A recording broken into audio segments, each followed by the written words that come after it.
Welcome to worship. We are in the midst of this series called Holy Vessels, paying attention to healing and wholeness and recovery, which just seems very appropriate in this time. We have passed now a year of being in this pandemic.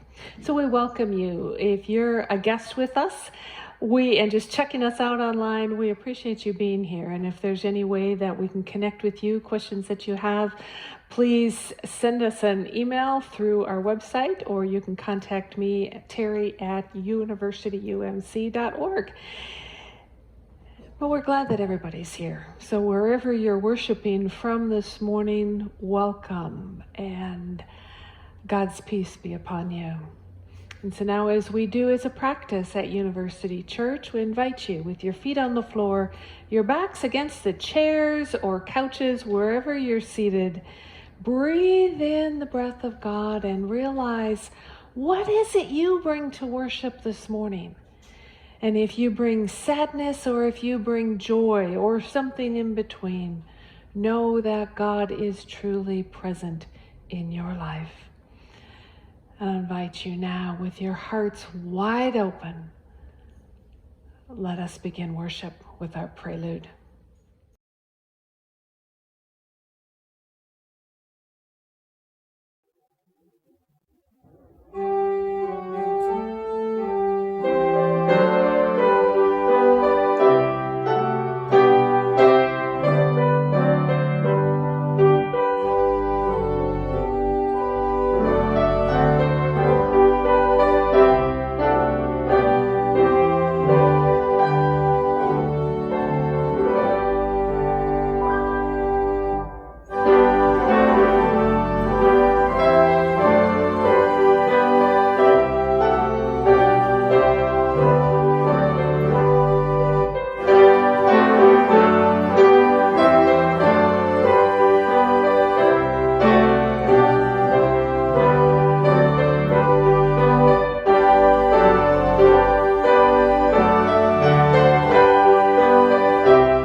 We continue our Lenten season of recovery as we focus on health as essential to our spiritual lives. The demands of following Jesus are great. He shows us that sometimes we must make extraordinary efforts to move in a new direction. As we consider the health of humanity, we cannot ignore the need to heal the very planet that sustains us. We live in increasing chaos of a beleaguered environment and the hoarding of resources. We want to be saved by something or someone else, but we discover this week that we are in a boat with the one who shows us our power to turn it all around, to calm the storm.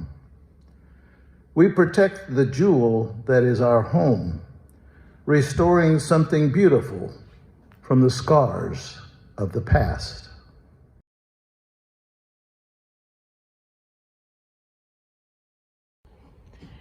Please join me in our prayer of confession. We acknowledge our need to restore, repair, renew our holy vessels, especially the holy container of life on which we live, this very planet.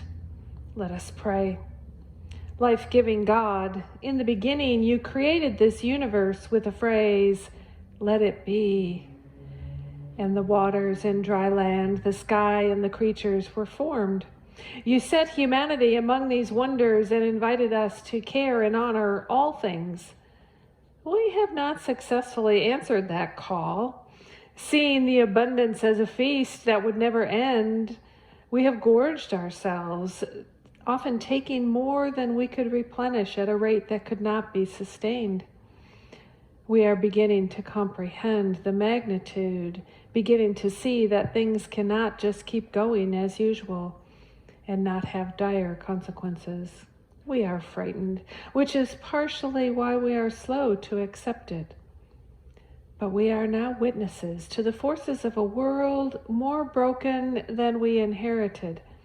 Wind, water, and wave, fire, drought, and earthquake that signal it is time to pay attention and make real change. Too often we think that there is nothing we can do, that the change required is too great. It all feels overwhelming, and so we look away, sometimes even from the small things that could make a difference in our own community. Help us, Healer. Show us our ability to chart a different course. Forgive our inaction. Move us to adapt one step at a time toward greater care for one another. In this silence, we sense and acknowledge our yearning for wholeness. I invite you to imagine a warmth beginning to arise within the core of your body. It may help you to keep your eyes closed. In this warm orb of light, it is deep within you, and the flame is always there, ready when you need it. This warm glow begins to emerge from the recesses of your being, and it fills you with determination and courage. It floods your whole body until your skin is glowing with it, radiating outward. You feel strong. Know this: Jesus asks us to do hard things, to make changes, knowing we are capable, no matter what. We can change in order to heal this jewel planet called home. The calm of Christ in the storm is available for you, for me, for all. Take a deep breath in to let this truth fill you, and breathe out with the relief of assurance. I invite you to imagine the warmth that surrounds you extending to those who may be next to you in close proximity. Imagine it extending beyond your walls to your neighborhood, the church, our wider community, and seeing it spread like the rising sun. Let it expand to all the world. Let this be our peace. Amen. And if you have not already done so, I invite you to open your eyes. The peace of Christ is with you. And also with you. Amen.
Now, hear these words from several people you may have heard of about today's subject.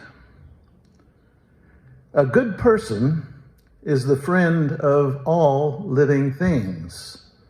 Mohandas Gandhi. The more clearly we can focus our attention on the wonders and realities of the universe, the less taste we shall have for destruction. Rachel Carson. 25 years ago, people could be excused for not knowing much about or doing much about climate change.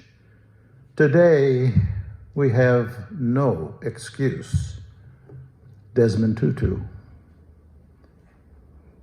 Everybody needs beauty as well as bread, places to play and pray in, where nature may heal and give strength to body and soul.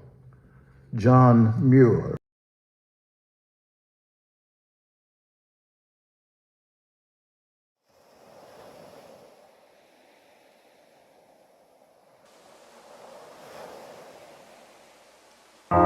You call me out upon the waters, the great unknown, where feet may fail. And there I find you in the mystery, in oceans deep, my faith will stand. And I will call upon your name and keep my eyes above the waves. When oceans rise, my soul will rest in your embrace, for I am yours and you are mine.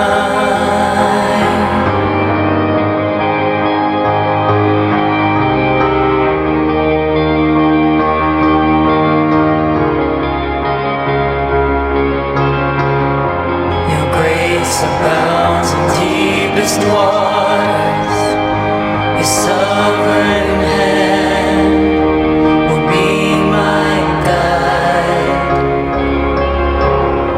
Where feet may fail and fear surrounds me, you've never failed and you won't start now. So I will call upon your name and keep my eyes above the waves. When oceans rise, my soul will rest in your embrace. I am yours and you are mine. Oh.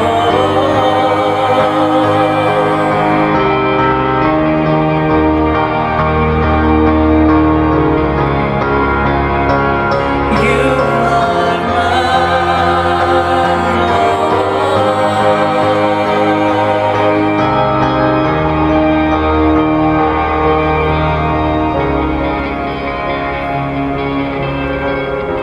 Spirit, lead me where my trust is without borders. Let me walk upon the waters, wherever you would call me. Take me deeper than my feet could ever wander, and my faith will be made stronger in the presence of my Savior. Spirit, lead me where my trust is without borders. Let me walk upon the waters, wherever you would call me. Take me deeper than my feet could ever wander, and my faith will be made stronger in the presence of my Savior. I will call upon your name and keep my eyes above the waves. My soul will rest rest in your embrace. I am yours, and you are mine.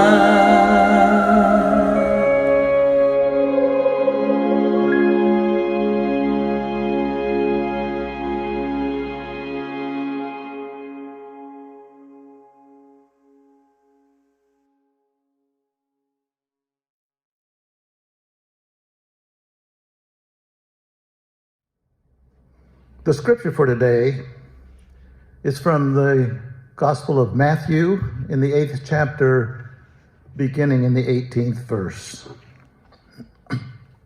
Now, when Jesus saw great crowds around him, he gave orders to go over to the other side.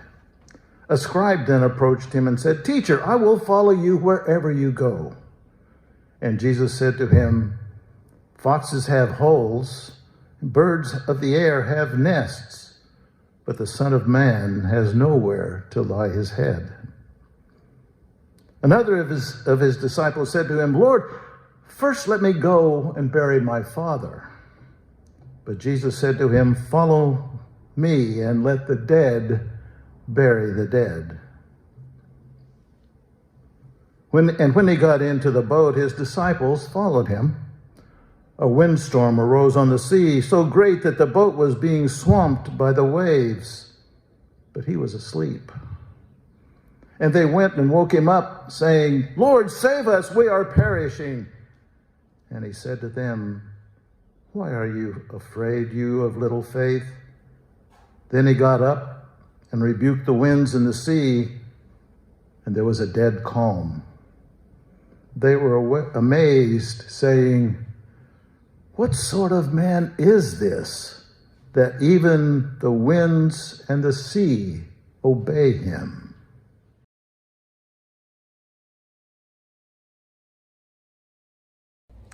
Would you pray with me, please? God, may the words of my mouth, the meditation of all of our hearts, no matter where we are this day, be pleasing and acceptable to you, for you are truly our rock and our Redeemer. Amen. Our text today, if you look at it carefully, seems to be just two different packages. And I'm going to weave them a little bit, hopefully in a helpful way, and move a little bit past where we're headed, where our liturgy and our prayers and everything have us focusing on environmental health and the making a case for helping and healing our planet. I'm going to move a little bit in another direction because of recent experiences in our country, again, dealing with racism. So what I want to begin with is that this text invites us to pay attention to a couple of things. First, it invites us or asks us, what is our home base, and is it too restrictive? At the beginning, the first part, there's these lines. Jesus is responding to a follower, saying, the guy is telling Jesus, "I'll follow you wherever you go." And Jesus says, "Foxes have holes and birds in the air have nests, but the Son of Man has nowhere to lay his head." This has always been a troubling verse for people as they've studied the Gospel of Matthew. Why on earth wouldn't Jesus have a place to lay his head? He doesn't have a home. But something else is going on behind here. We were looking at this text in Wednesday night worship a couple of days ago, and we talked about this notion of foxes make their home, right? They dig a hole and they hide, essentially, so that they're safe from predators and have a place to rest and relax. The same with birds. They weave their nests, for the most part, sometimes in very high places, sometimes very, very close to the ground. But it's all, again, about resting and having a place that, for a lack of a better phrase, they call home. because they return again and again and again. And we see throughout Jesus' ministry that he really doesn't call any place home. He doesn't settle into one thing.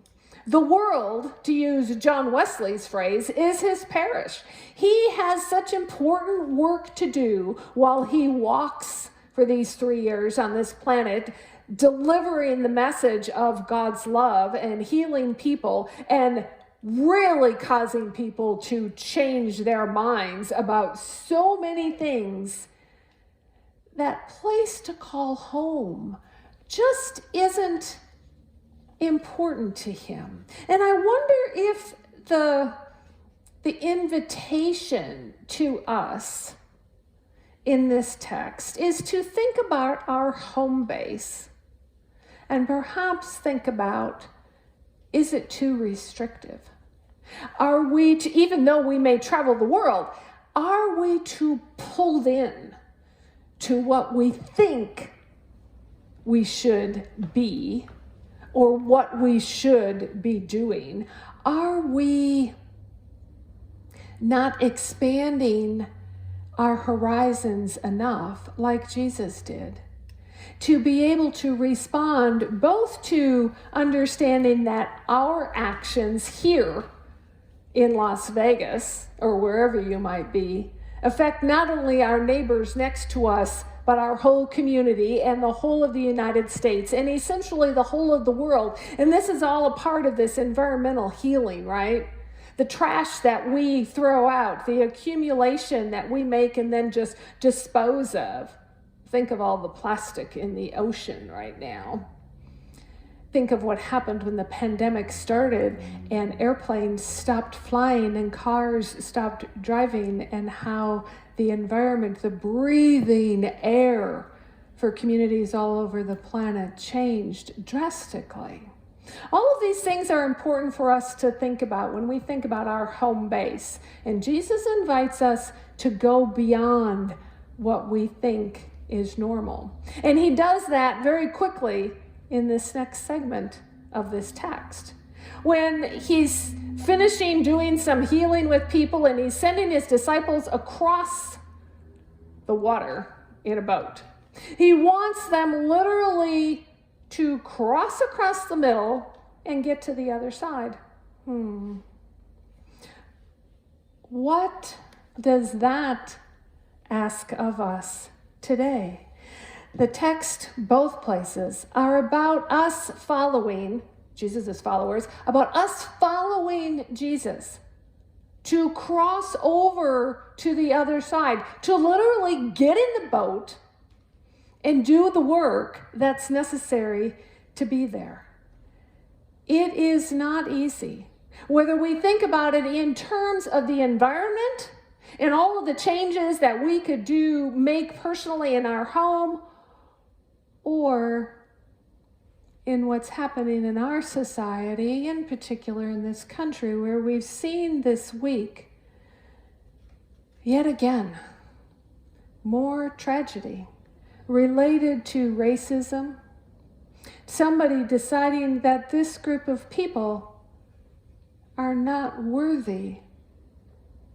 8 people were killed near Atlanta this week, 6 of them women. In another shooting, this violence that is eating away at our soul causes us to pay attention to this message of Jesus, to follow him, to cross over, to understand ourselves in this world in a different way.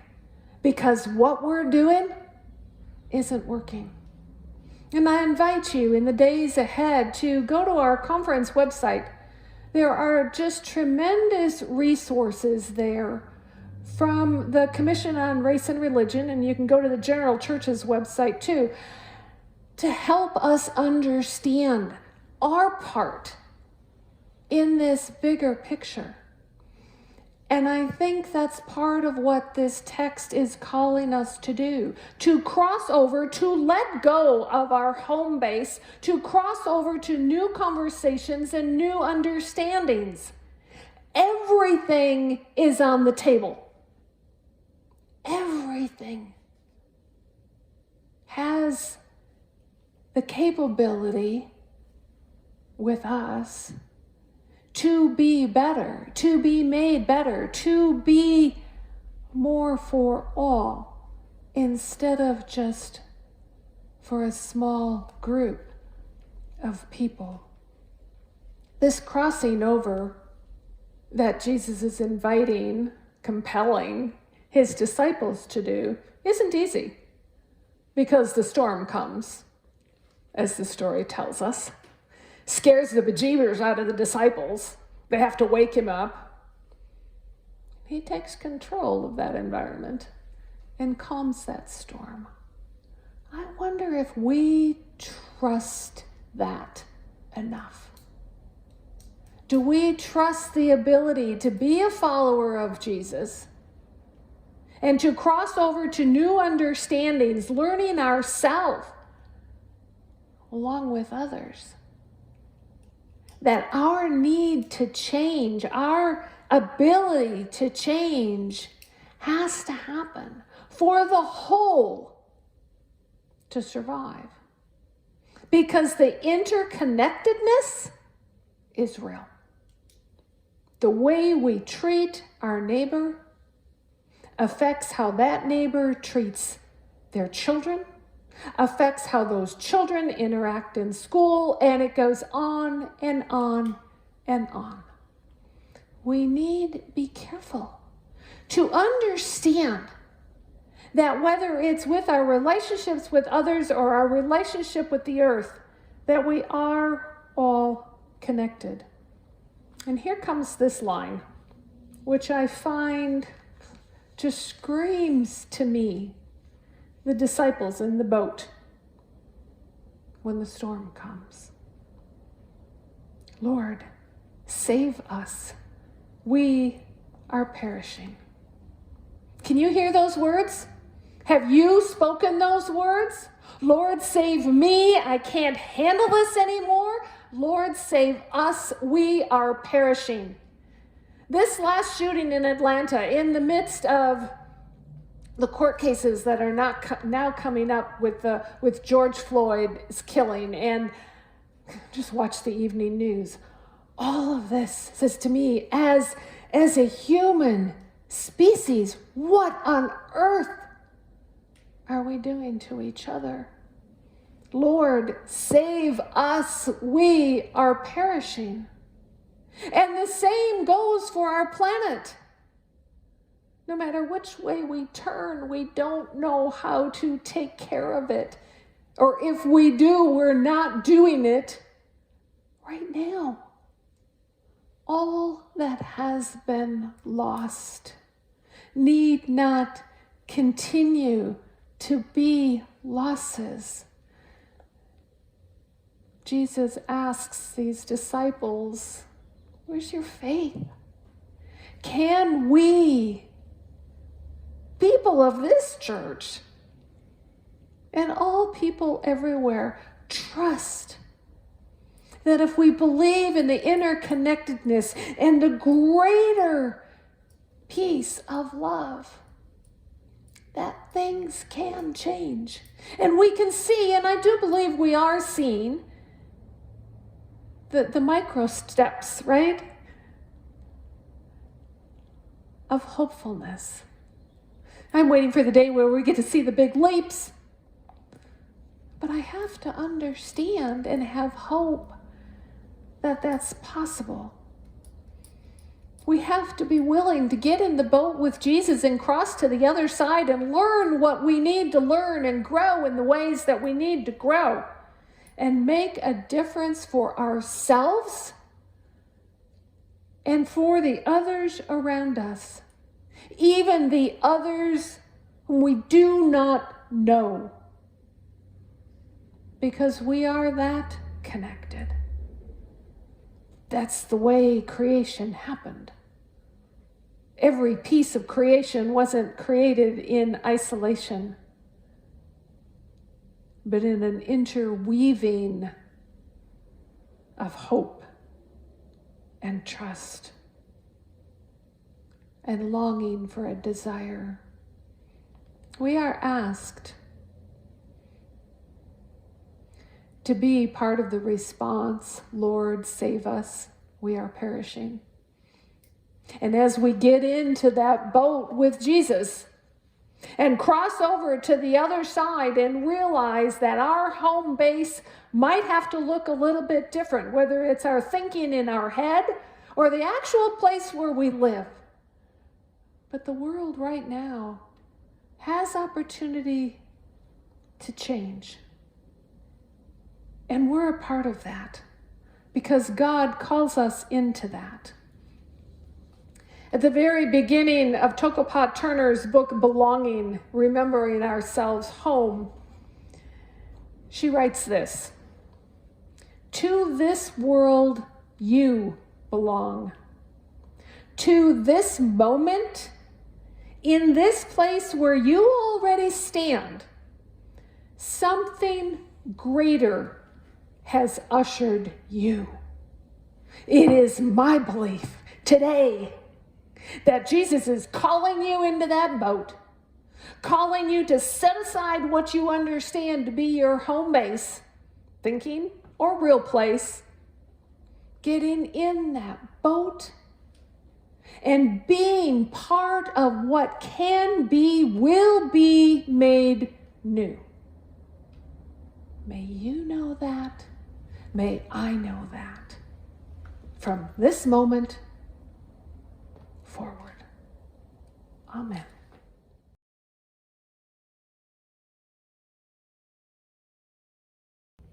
Let us pray. Healer of our every ill, especially our fractured creation, we come before you to make our petitions known. Hear our cries for healing of body, mind, and spirit. We know that already you are at work among us, showing us the way to recovery from toxicities and grief of our time. You remind us that you are in the boat with us in the midst of these difficult days. We give you thanks for this path of following you, even when you call us to cross over from one way of life to another. We pray especially for all who are impacted most by dwindling resources. We pray that we will continue to learn and see and know how our actions affect others, not just ourselves. We give thanks for the wake-up calls that our young people are sounding, and we pray for the fortitude to move this journey forward alongside them. We give you thanks for the courage of activists and educators who help us wake up to the storm and to see that we have within our power to calm that storm, to restore the earth's wholeness. We ask for courage and encouragement to reevaluate how we as a church can join this effort now and into the future. This day we also pray for those who continue on the front lines of our pandemic, for those who are still taking tests of COVID and those giving out vaccines much needed in all of our communities. We pray for the expansion of healing throughout not only our country, but the world. We are cautious, O God, and pray that others might be as well. There is still so much life at stake. And be with teachers and students and administrators and school workers who continue to reopen places that should be safe for all who enter. We pray for the church as we continue our process of reopening to in-person worship. And we just pray, oh God, for all who suffer in these days with unknown things going on in their body, with cancer diagnosis, with loss of loved ones. Be with each one in a loving way, showing your care and concern as we offer love to each other. We pray all of this in the name of Jesus, who taught us to pray through a prayer from so long ago. Our Creator, who art in heaven, hallowed be thy name. Thy kingdom come, thy will be done, on earth as it is in heaven. Give us this day our daily bread, and forgive us our trespasses as we forgive those who trespass against us. And lead us not into temptation, but deliver us from evil. For thine is the kingdom, and the power, and the glory forever. Amen.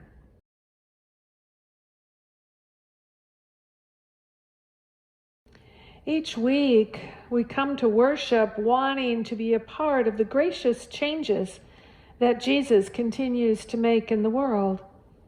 Through the pooling of our offerings of love, we know that God's will bring healing and light to the world. And we will continue to reach out to places we know, as well as places God desires us to touch. Thank you for your continuous generosity that makes these things happen again and again.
Let us pray.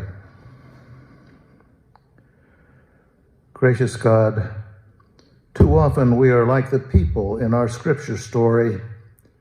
We say we will follow and then find excuses not to be a part of your wondrous works.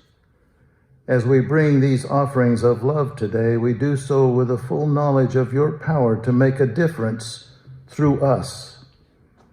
We ask your blessing on these gifts as you empower us to do even greater things in your name. Amen.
This week, the reaction of the crowd in the story is amazement at Jesus' connection to the cosmic forces of wind and wave.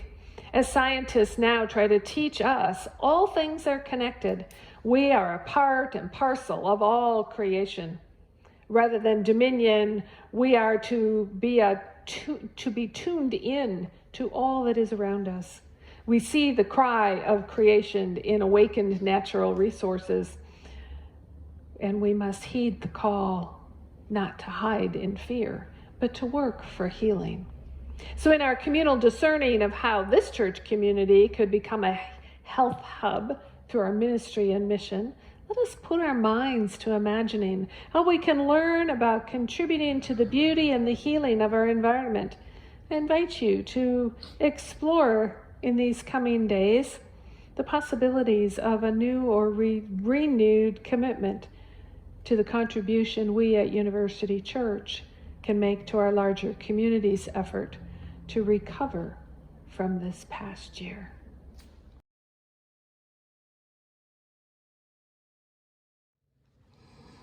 Now, as we prepare to leave this space and place of worship, go with the confidence that we can face the storm with Jesus in the boat, recovering our depth of love for all and our joy of living in this world.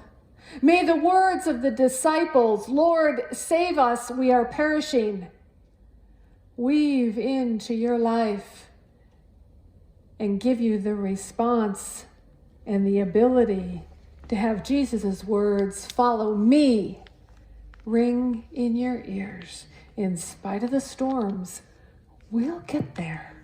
And so may the Spirit hover, move, and deliver, salve to your soul, and a spring in your step. Amen.